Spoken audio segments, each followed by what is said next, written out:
All right, so I'm going to be going over how to get started with crypto trading in 2021 for beginners. Now, I'm going to be pulling up some of my accounts on a couple different exchanges. I'm going to start off here with Coinbase. Now, you can see I've got $67,000 in my account, but what's crazy is about a year ago, I had about $9,000, right? So I basically like 7x my money in 1 year. The other thing I want to point out is that I've been using Coinbase for about 6 or 7 years, and I started with a few $100s. So it's been a long time coming for me to get to this point. Now, I would recommend Coinbase if I was going to like start over today, mainly because, you know, they're very user friendly. They've got over 30 million plus members. And, you know, I love using their mobile app. We're on the desktop right now.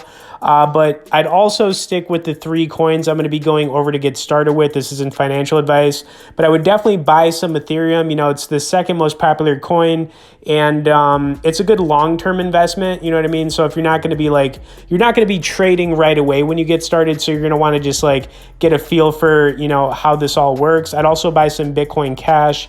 I think this coin is very undervalued right now. I recently purchased like $50,000 of it. So I do think it's a good coin. And then I'd probably buy some Ethereum. So let's just say that you've got $3,000 to start with. I'd put $1,000 into each one of these coins.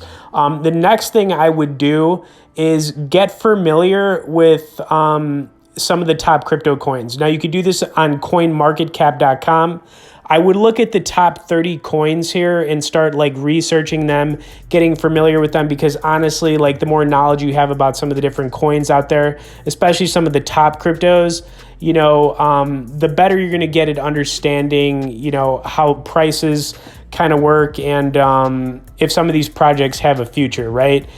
No one can tell you for sure if a coin's going to go up in the future. You know what I mean? It's really just kind of like up to you to kind of get involved with some of the projects within these communities, learn about them, and, you know, check out some of their prices. Okay, the next thing I would do after getting started on Coinbase, I would move over to Coinbase Pro. Now, Coinbase Pro, you're automatically going to be enrolled to after you sign up at Coinbase. This is the trading app, right? So after you've gotten familiar with Coinbase, you can start using Pro, where you can check some of the different charts, you know, up to like the 1 minute, the 5 minute, the 15 minute for different coins. They also have stop losses on here, and this is where you're going to want to do some of like the trading. Buying and selling is also very low on here. It's 0.5% for buying, 0.5% for selling. They do have stop losses, which I pulled up right here. But bottom line, after you get comfortable with using Coinbase and then like, you know, you kind of have a feel for some of the different cryptos, you want to move over to Coinbase Pro and try doing some of the trading there. And then, of course, after you get kind of situated on Coinbase, I would definitely recommend going over to Binance.us. I don't have a lot of money in here right now, but overall, I would say this is probably my favorite trading app right now. The fees are very low. It's like 0.1 to 0.5% for buying and selling. They've got, you know, 50 plus different cryptos that you can buy on here. And, you know, I love kind of like how everything works for trading. And plus this exchange right here is actually bigger than Coinbase, you know, worldwide. So, I mean, they're also very reputable.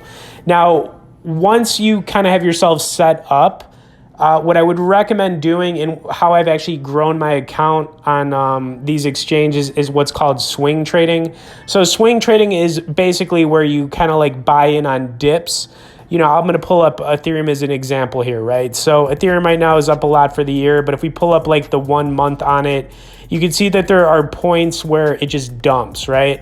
So when the price on it has gone down considerably, usually it could be for like a day or two, and it's in the red like 10 or 15%, you want to buy in.